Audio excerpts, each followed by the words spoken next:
Alright, so here we have a 2010 Mercury Milan. You can see here, you know, oil's been leaking out of here. The valve cover a little bit leaky all around. They tend to suffer from that. It's not a bad fix. I picked this up online, fairly quick. Amazon, Rock Auto. It's only $15. It's a good brand, Feel Pro. And to change the valve cover is pretty easy.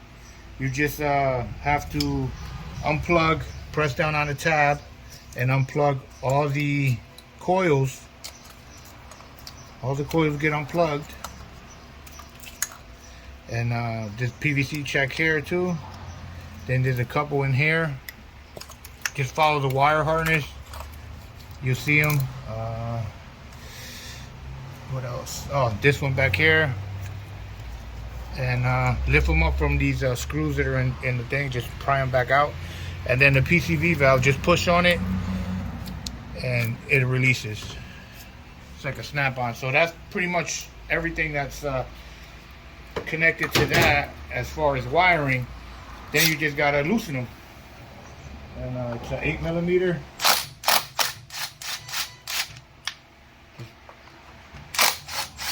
That's all it is.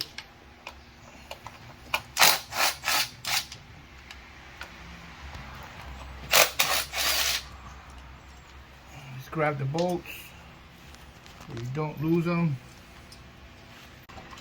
Then once you got, make sure you don't lose the bolts. Just pull up on them. That's what it looks like. Bolt here. That's all it is. Nothing major. If you want, you can keep them in order, so you don't, you know, from driver's side this way, like that, they go back in the same place they came out of. Some people are particular like that. I happen to be one of those people.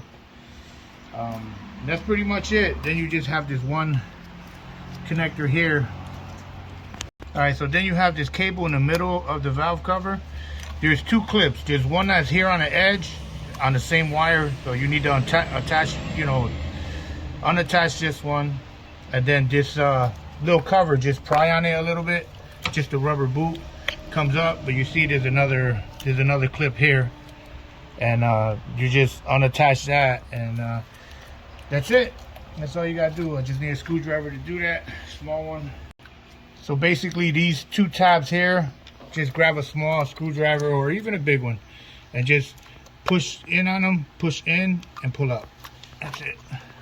And that, the entire valve cover is now free of all the wiring harness attachments.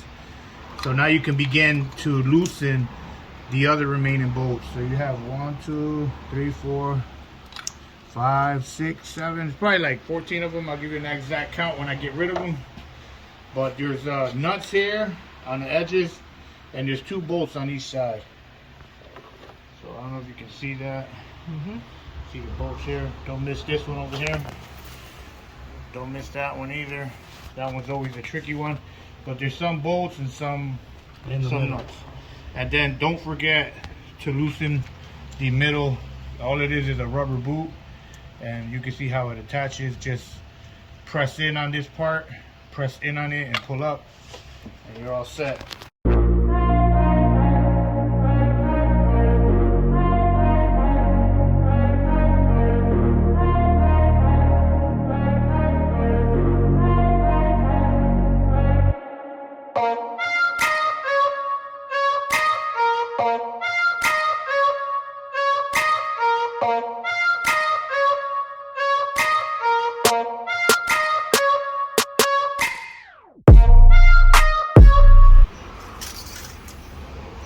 Alright, so at this point, we already loosened up all the bolts. The wire harness here has a little attachment here, this one. So make sure you take that off. It's a little bolt on the corner. Take it off, pull up, and get the wires out of the way. And then just shake on the thing, on the valve cover. And you can remove the screws if you want. I left them in.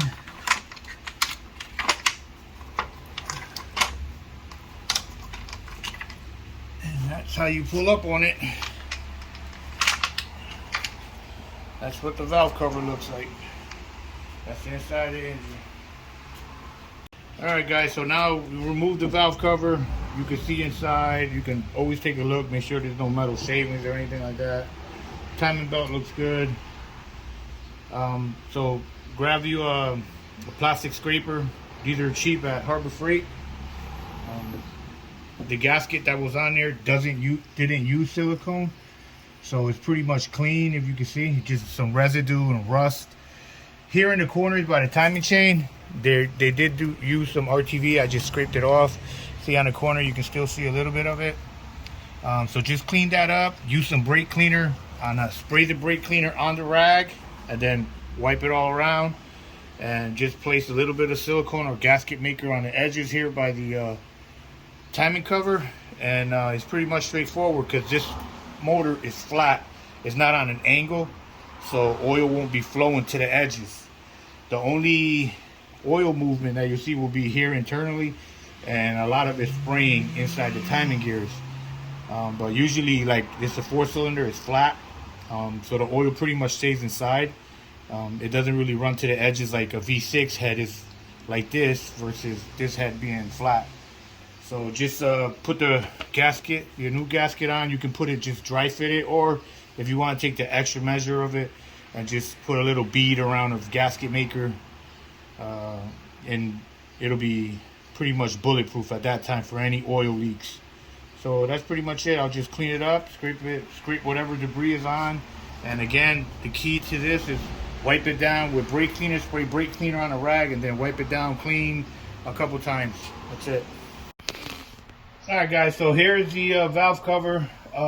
As you notice, when you took it off, none of the screws fall out, so you don't have to worry about that. They got like little washers or nuts in there. Now's the perfect time to wipe it down. I had a little bit of crud, sprayed it with some brake cleaner, wiped it down a little bit. Now on the other side is the gasket. Some of them, all of mine are still in. Sometimes they stay behind, but you're gonna need like a little pick tool to get in there and get them out because they're really in here. So once you get them started, they come right. They just pop out. That's what they look like. But that's all it is. You know, the interior ones were really good on mine. I didn't have no issues. It was just the exterior one that, by the timing chain, that was leaking.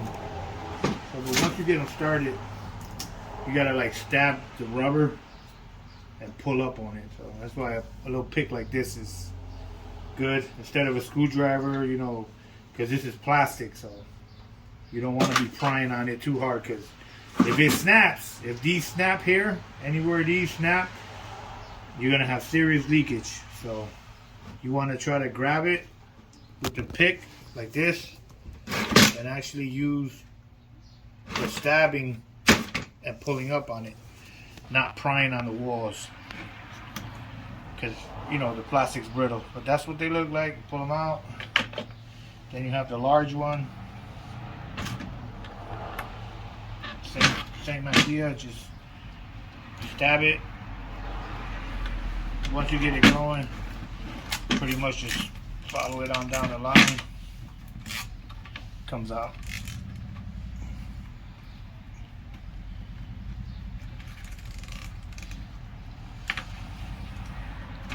And that's how you take that out. So that one's done. Now you have to dry up all around the edges of it, especially over here where the leak was. So I want to pay attention to this part. This part is where the timing chain is. So you want to clean that part. What you need, a napkin? Here.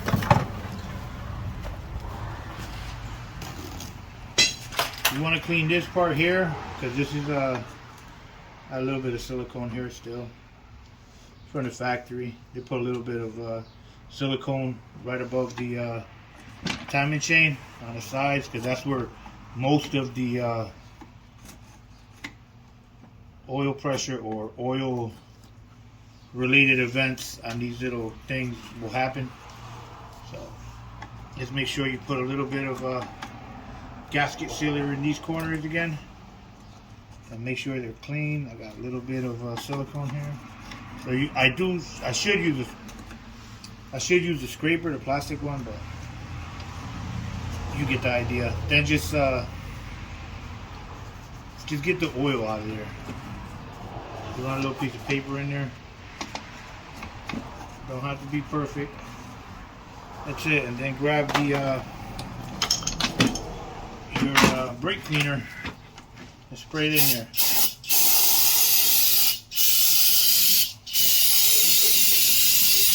Don't be shy. Spray the channels where the rubber's going. Because that's, the drier that is, or the cleaner that is, the better effect you get.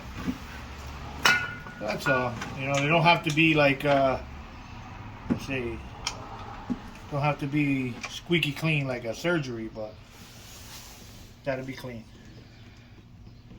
Then just drip dry it somewhere like that.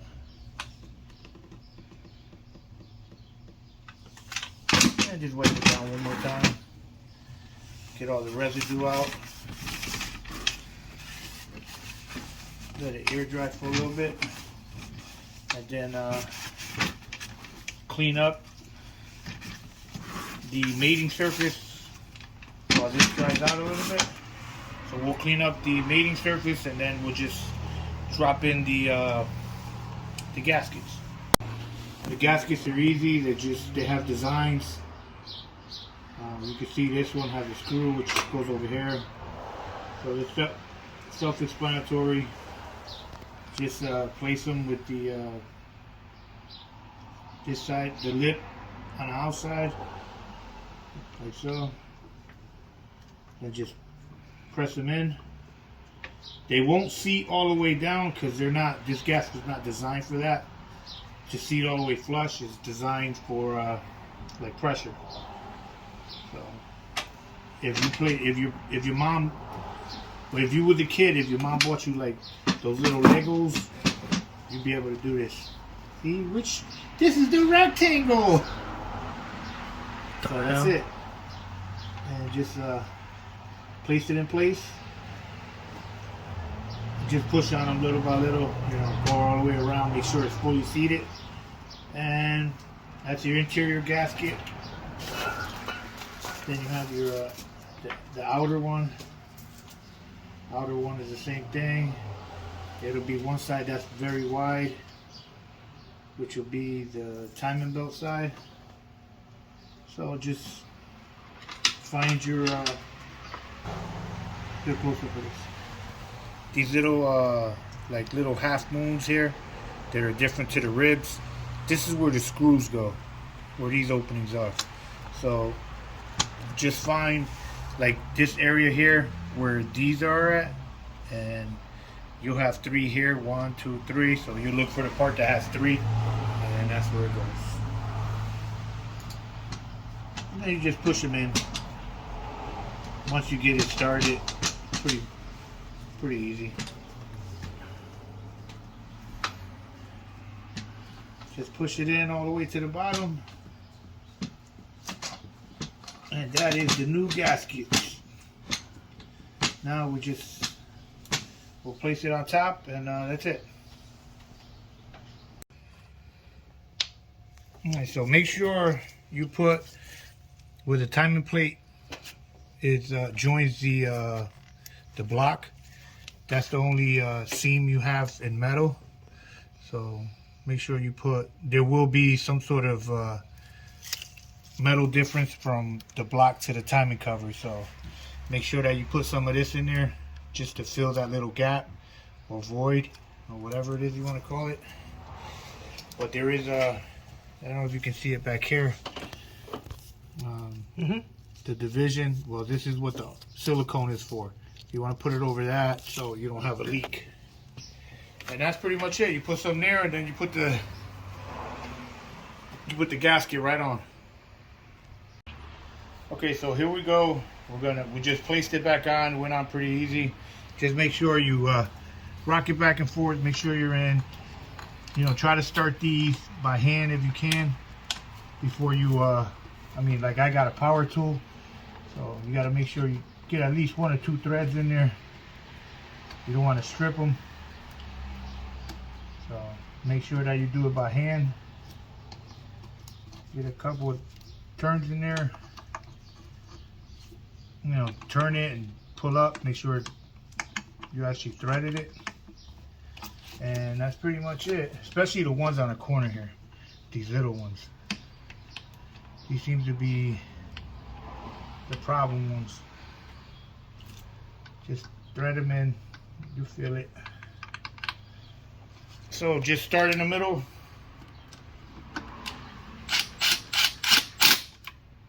Where you want your pressure at. Middle first.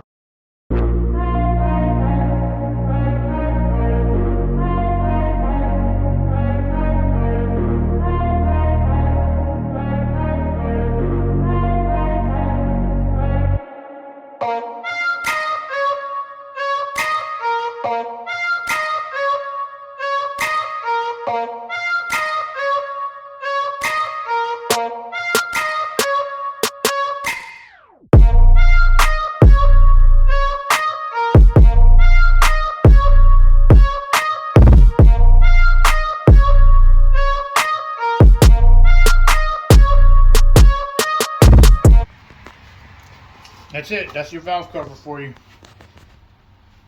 So you have the 4-cylinder 2.5 2010 Mercury Milan. Changing the valve cover is pretty easy. It's a nice running car. Gaskets are cheap. Everything is cheap to do the valve cover. Anybody can do this. You need a size 10. The only tools I really used was a size 10 socket, a deep socket, for you to be able to get over the screws. That's all you need, a deep socket. It's I'll tell you right now, I think it's an 8. Was it an 8? Yep, it's an 8. And the gasket, and remember, a little bit of silicone in the front. You need that for sure. Put it on, hand tighten it. I use the gun, but I'm gonna check it with, you know, with the socket wrench, make sure they're all very snug. And that's pretty much it. So give me a like and subscribe. You know, I need to feed the goats. I got a lot of goats. All right, catch you on the next one.